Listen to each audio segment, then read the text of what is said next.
Hello everyone, it's Jamal Thomas. Welcome to the Progressive Soapbox. Guys, I apologize today. I am somewhat hoarse. I am stuffy. But again, I still want to do the show. So let's do the news. And this is not the news, so that part was somewhat of a lie. Let's talk about Star Trek. Oh, I am a Star Trek geek like nobody's business. Everyone knows it. I've done episodes just purely on Star Trek by itself. So you know where I stand on Star Trek. I love the show. One of the things I love is the moral ambiguities in the show. It's like it's the show where perspectives floating in a void. And as perspectives floating in a void, there is no one perspective. There is no objectivity. There's none of that. It doesn't exist. Your perspective's floating in a void. You have a human perspective if you're talking about us versus somewhere else. You would have Cardassian, Klingon, Angolian, etc., etc., etc. All of these different alien species, many of which will have very different perspectives in the way in which they understand and see and weigh reality. Fucking fascinating. Especially when those things clash with one another. We get the perspective of the evolved humanity, the evolved human being. And this is exemplified in the Star Trek Enterprise and Voyager, but mainly, in this case, Star Trek Enterprise. Jean-Luc Picard was often put into the situation of being the Uberman. Let's call him the Uberman. I can't think of anything else to call him. I want to say like the evolved human being, and I guess that's what he is. So let's use the evolved human being because the Uberman, for whatever reason, has somewhat of a negative tint to it. Let's call him the evolved human being and representing humanity in many respects. I mean, even in the trial of humanity, with this godlike being, the Q is addressing Picard for all of the sins of humanity. Picard stands in his power and says, yes, we were fuck-ups, but we've changed and we're different. And we've put our toys away and we're now ready to go into the galaxy as evolved human beings and interact with our galactic neighbors. Fucking amazing episode. The episode I want to talk about is a little different and to some degrees just as awesome, if not more awesome, because it gets into this idea of moral ambiguities and quandaries. And I would make the point in this clip, the issue here is only in perspective, but Picard deals with it from the human perspective of where he is, being honest about it, however, as he tries to address Data. Data is an android. Now, as an android, Data is often put in this position of trying to understand these quirks and oddities of humanity. Why do you do this? Why do you act this way? What is your rationale? What is your reasoning? What gets you into these weird quandaries that you guys seem to get into? Why are you doing this or that? Data is an interesting character because Data is this kind of analysis of us from the standpoint of somebody who's not us. But it's a human being who's writing the character, analyzing somebody who's not us. I'm not going to wow out. I'm just saying, it's an interesting character. He's an interesting character, especially when he's put into this association with Jean-Luc Picard, which he's put into multiple occasions throughout the show. In this very specific case, they're talking about terrorism. Now, this is an evolved society. They have issues in the society like any other. There's no such thing as utopia. But Data is perplexed by why people, why beings would get into the situation of needing to do this and cause this much chaos and havoc. And he's asking Picard this. And he's, again, I don't understand why you people do the things that you do in this way. Explain this to me. Why are there terrorists? And why are they, I'm going to play the clip. In fact, I'm not going to show you the image of the clip because I don't want to get another copyright strike, which I already took down my account. So I'm going to play the audio of the clip, and hopefully that goes through okay. I'm going to show up a picture of Jean-Luc Picard and Data why I do that, because I don't want to give you a blank screen, and nor do I want to just stare at the screen for 3 minutes, whatever. So this is the clip. Jean-Luc Picard, Data talks about terrorism. I want to talk about this afterwards because this is a mind-blowing clip, and it's amazing. It's amazing this got on television. It just is. It's amazing that this got on television. I'll talk about it after. Let's take a look at this. Jean-Luc Picard, evolved human, explains this idea of terrorism to Data, who doesn't quite understand why this takes place.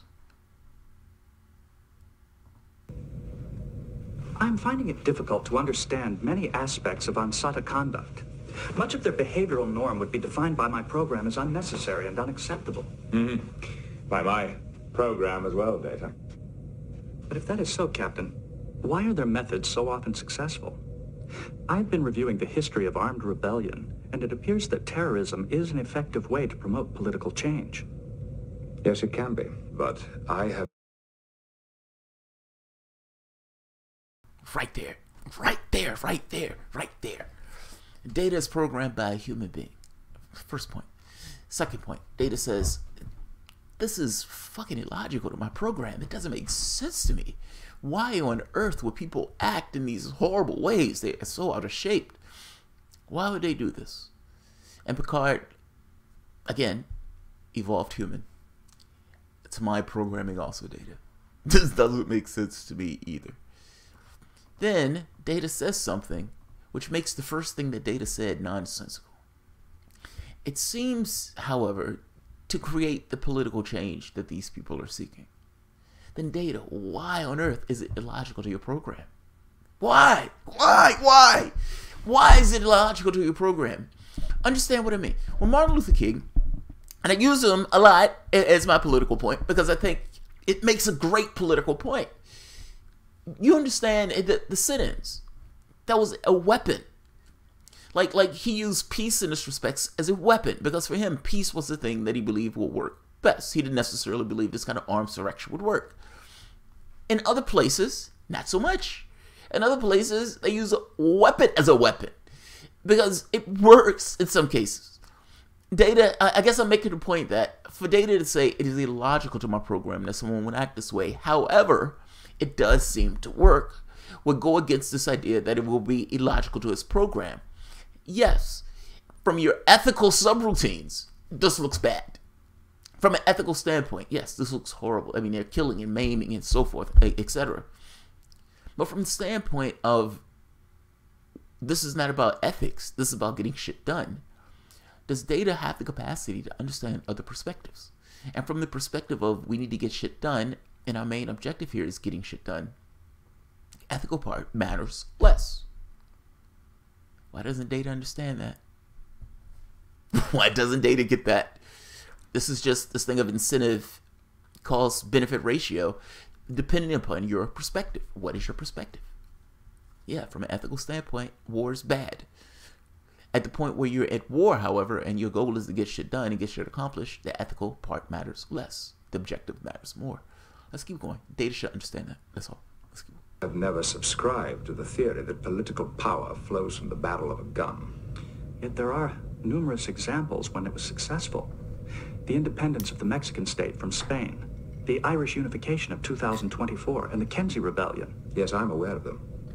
Then would it be accurate to say that terrorism is acceptable when all options for peaceful settlement have been foreclosed? Data, these are questions that mankind has been struggling with throughout history. Picard doesn't want to answer that. Picard doesn't want to answer that. Fucking A. Picard doesn't want to answer that because Picard knows the answer. He knows the answer is yes. How can the answer not be yes? Ugh. I love Star Trek. And the fact that they even pose that question in and of itself is fucking amazing. He's like, well, it's worked here and here and here.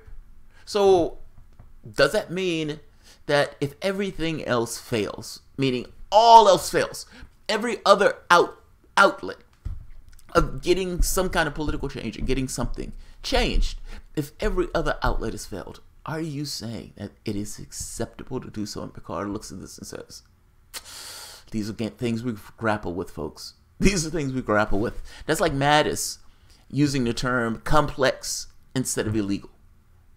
Picard knows the answer to that question is yes. Picard knows he himself, if in that situation, would rebel and he would fight back. He knows it. He knows it. He doesn't want to say it. He said, I don't believe political power flows from the barrel of a gun. I agree with him on that. A military solution is not really a solution. I said that poorly. And that doesn't get across anything that I want to say or what I mean by that.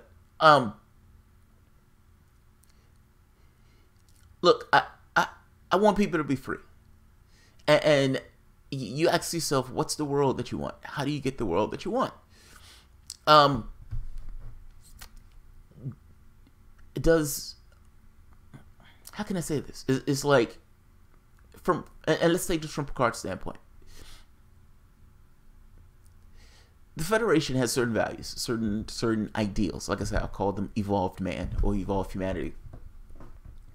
And so from Picard's standpoint, you have all of these other alien cultures, all of these beings who are trying to interact and coact with one another while ensuring a certain degree of freedom and latitude. The problem with this is freedom always extends into someone else's space. You know, if I want to do X and you don't want me to do X, so me doing X somehow intrudes upon you doing Y, well, right off the bat, we have a conflict. It's not necessarily that one of us are being horrible and bad. We just have a conflict. We're interceding on those things. How do you meld those things? So it becomes this thing of, from Picard's standpoint, this political solution of melding those differences and interacting with one another. He's making the point that melding those differences is not something that needs to take place with the idea of a bat or the barrel of a gun. You meld those differences by interacting with one another. Either we're all safe or none of us are safe. It's like, what kind of world do you want? Do you want a world where everybody is somewhat at odds with one another, or do you want a world where people can interact with one another and coincide without this level of chaos? I agree with Picard on that point. Fully agree. The secondary point, however, of if you are in a totalitarian state and all measures of resistance are taking it away from you, what do you do? And Data says, is it acceptable in this case? I'll give you another example. Fuck it. Let's get more vicious. The idea of terrorism itself is nonsense. Well, what you have is warring parties. You have people who are essentially at war with one another. One state delegitimize the other avenue or the thing that's against them and call them terrorists. They don't necessarily want to acknowledge them as military actors. Well, they're military actors. You just, you calling them terrorists or anything else, it's just a name change. It's like laws, illegality. Those things don't necessarily exist. Those things are just belief systems. There are things that have a bat behind them. You don't do this, we're going to hit you with a bat. Well, in this case, that same legal apparatus that doesn't really exist, so only exists through force, is now describing and naming somebody as being a terrorist. It's like calling terrorists moderates. They can change the name based upon what they want to do or what they need them to be for the narrative that they want to create back home. That's the truth. There is no such thing as terrorists. It's like you're at war with some other party in this case. Terrorists, I'll give you an example. The United States bombs an area in Syria. In bombing this area, they killed 19 civilians. I'm not saying this is the exact thing. The United States has done this, by the way. The bombing in Mosul, they killed 100 people. At which, let's say, 15 were children. Let's say you had many were women, maybe 2 enemy combatants. Let's say you do a raid in Nigeria. And in that raid in Nigeria, you find out that they killed 5 kids, 4 women, and 2 men, 1 elderly guy. No terrorists. What just took place there? The United States just invaded somebody else's territory illegally by our own standards, and in doing so, just essentially murdered a group of civilians. How is that not terrorism? When the United States makes this thing that Bashar al-Assad needs to leave the country, we, by our own definition of terrorism, is committing terrorism. We're using force to try to make another state actor respond in a particular way. That's terrorism. That's us literally trying to dictate extra-constitutionally how another state should behave and should act. That is an amazing thing that we take that to be okay. But that is what that is. That is literally, by our own definition, to some degree, terrorism. We don't consider that terrorism. We consider that just good foreign policy. When we have another state bomb the shit out of Libya in the way that we bomb Libya to regime change, get Gaddafi out that seat, that's terrorism. I am making the point to you that the state itself makes the determination of what's terrorism and what's not, which means that there is no definition of terrorism. That ultimately you just have a war in which one state likes to delegitimize the other fighting powers. That's all it is. That's all it is. Syria calls the other people terrorists, the rebels terrorists, because by their definition they are. The United States call them moderates because we like them. That's the only thing. Picard making this thing of, well, if that's the only last resort, he doesn't want to answer that question because that question is difficult for Picard to answer. The Federation is power structure. Terrorism, from his standpoint, will be anything that will go against the Federation. He does not want to touch that rail in the same way that the United States does not want to touch that rail. The power structure that's in place never wants to deal with the rail of terrorism because that's some degree an upheaval of their particular system and their particular model of thought. If you had somebody who thought that the Federation had gone too far and they were fighting against the values of the Federation, then they, by definition, would be terrorists because the Federation is a power structure. The power structure makes the determination on what's terrorism. I'm saying that is nonsense, that the power structure cannot be the only thing that makes the determination of naming things to their whims. That's what I'm saying. Picard doesn't want to touch the rail. I strongly suspect, however, if Picard was in a situation where he was under Dominion rule, I have a hard time believing he would not be part of the terrorist group. So, it's the word is slippery. It's like, I guess people have certain ideas when you use the term because the term can feel explosive. But I kind of want to deconstruct the term and make this point that the term is just warring parties with one party delegitimizing what that other party is. For example, the United States never called Germany a terrorist group. They called them a state actor. And they're saying we're at war with that particular state actor. But fact is, whether you want to call it a war, from a legal standpoint, and I'm mangling my words in this, assume for the moment that the only thing that's called a war is a legal declaration. We're declaring war in these legalistic terms, in which case our state is fighting another state. Is that really that much different if you're using weapons and munitions to bomb the shit out of a particular territory? The difference between those things is you just haven't called it a war. But for all intents and purposes, the things that you're doing is war. Call it what it is. You can call them terrorists. Fair enough. Call it what it is. It's war. You just haven't declared it. You haven't declared it because the fact is the president wants to essentially have his illegal bombing. He wants regime change. I understand. Trump supporters, look at the people who Trump has put behind him in that seat. I understand that your boy, look at the people who he put behind him. The day that John Bolton took office should have been the day that all of you hung your heads in shame with, damn, we thought he was different. We thought he was different. I'm going to put the clip at the bottom. This clip is freely available to anybody that wants to watch this clip. And yet, if I show this clip, I may get a copyright strike. So I'm not going to show the clip. It's an awesome clip. It gets across why Star Trek is such a fucking awesome series. So, hope you guys enjoy it. Alright guys, if you enjoy the content, please feel free to share, like, subscribe, and of course, you can always help the show out through PayPal or Patreon. Thanks everyone.